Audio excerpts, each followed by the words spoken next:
Like, the dumbest thing that you believed as a kid. Because I feel like there's some good stories growing up as kids that we all believed in. No, the thing is, like, all of these are ones I came up with because I had a particular story I wanted to tell.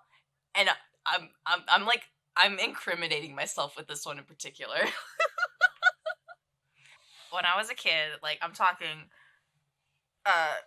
like, 4 to 6, if not younger, I did not like going into public bathrooms, especially because this was around the time where they started changing into the, it was, like, right around this time that every bathroom switched from, like, manual flush to the auto flush, and I hated those because I thought they all had cameras in them, and someone was like, okay, they're done, and they pressed a button.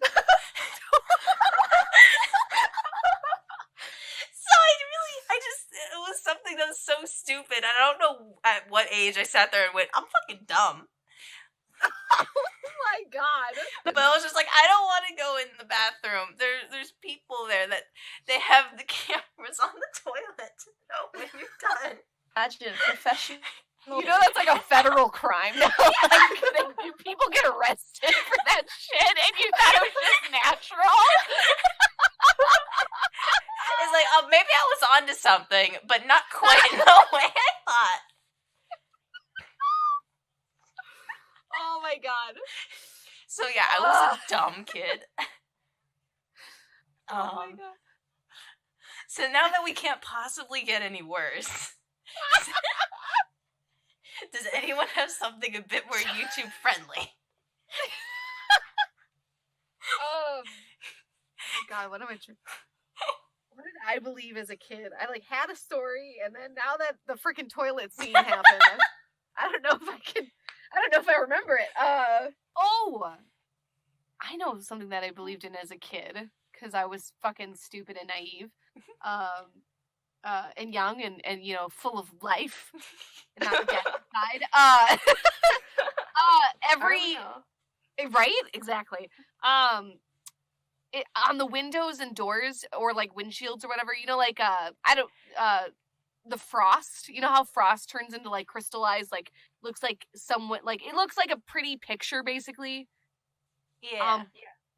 But it's like it looks like snowflakes that are like glass and they're like on the window because like the frost turns crystallizes it or something. Mm-hmm. I'm not a science geek. It's something on the windows that makes it look really really fucking pretty in design. I thought they were snow fairies. Aww. That were dancing on the glass of the windows and doors and made a pretty pattern. Aww. And as I got older, I realized that it was just fucking science and weather. Oh, it's so boring. I like the fairy stories. It was so sad. I thought it was like fairies and like winter fairies, like the sugar plum, because like the Nutcracker is still to date my favorite ballet and play in general. Like even my favorite Christmas story in general, like hands down. And I thought it was like the sugar plum fairies, like little fairies things, you know, flying around, dancing, and like dun dun dun dun dun dun dun. Dun. Yeah, so all that nonsense, and I was dreams crushed.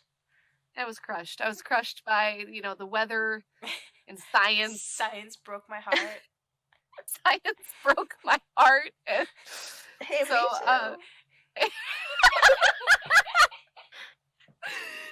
so yeah, that was what I believed in. It's so cute though. It is pretty cute now that I think about it.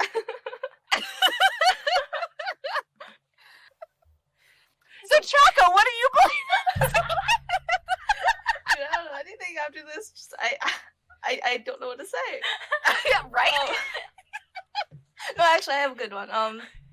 So, when I was a kid, up till, like, when I was, like, 7 or 8 or something, like, pretty old for a kid where you shouldn't be believing in, like, things like Santa Claus and whatever.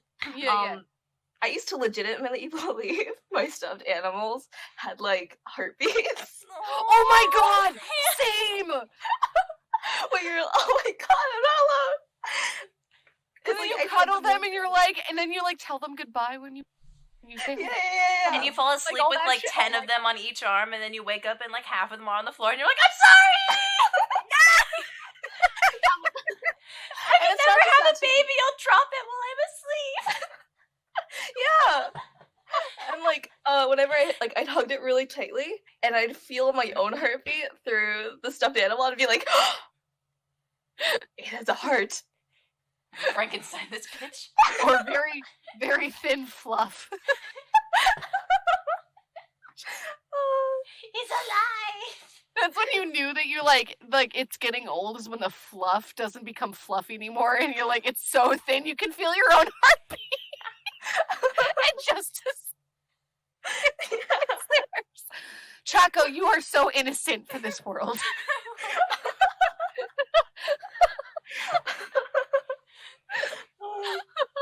But yeah, I believed that for like a solid 5 years until I stopped playing with them. Oh, dang. Do you still have one stuffed animal that you cannot live without, though? Dude, I still have all of them. Oh my god, okay, good. I'm not alone in this world. I have all 1, 2, 3, 4, 5 of them. Oh my god, you even turned around and actually counted. Oh shit. Most of my old stuffed animals are still in like bins in my garage from when I moved. Like Right. I've got one that I'm never gonna let go of because it's like a memento of my childhood dog, and like it still has his collar on the stuffed animal himself. Aww. But he's in a bin somewhere. He's just packed underneath I all the rest of have my one- junk. I have one stuffed animal that I told myself, if I die, it will be buried with me. Honestly, Like, because I don't want to give it to anybody else, because I'm like, you're just gonna fucking like sell that shit off to somebody else, you know, type of thing. Like, that's how mean I am. Like, I'm just like, I'm buried with it. honestly, I don't care if I'm this thing is very worth 10 grand. It's mine. It'd be, Just bury me in a Like- fucking cardboard box. I don't care. Like, I remember the very first stuffed animal I named. Like, dude, I named it in Chinese, right? Because that was my first language at the time. And thinking back on it, the name is like really stupid. I don't know why I did that. Well, that's it. It's like, this is me translating. So Mhm. there's my last name, and then the rest of the name is Purple Coat. Because it's a purple Pegasus. that's amazing. It's so old and beat up now, though, and I feel really bad. My mom, she looked at one of the stuffed animals, and it's the one that I will literally be buried with. And she was like, "You need to wash him," and I was like, "No." And He'll she's drown. like, "He it wasn't the fact that he'll drown. His nose is basically, but like with super glue. So like growing up, I felt, and it's like a black like ball basically. And I was like, no, it's gonna come off. And she's like, it won't come off. I was like, it's gonna come off, and it's gonna be broken, and it's just unacceptable. We washed him once when I grew up, and I fucking cried for like an hour. It didn't come off. The nose didn't come off, but I was just legitimately like upset because, you know, it's just one of those things where it's like, what if he breaks? What if, you know, something happens? Like it'll be irreplaceable. Like, Your life will be ruined.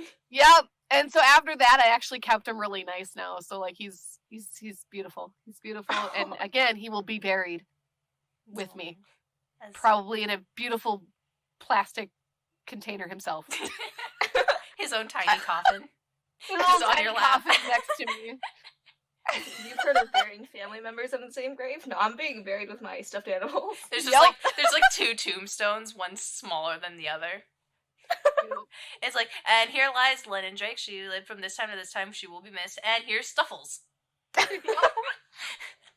It was a good stuffed animal. Lived long, prosper. Now it's time for time to them to go to the great beyond. Dude, why stop Together. at just a grave? Build a bear heaven. Why not host a separate funeral just for your stuffed animals? Oh my god. I bought a separate plot for this thing. Do you know how much money that would cost? I think the grave digger himself would probably be questioning his own sanity. Like, what the fuck is going on? Like, I'm getting paid to literally bury a stuffed animal? Shit, I'm taking that. It's probably less morbid than all the normal shit he does. Exactly. Somewhat light in their life.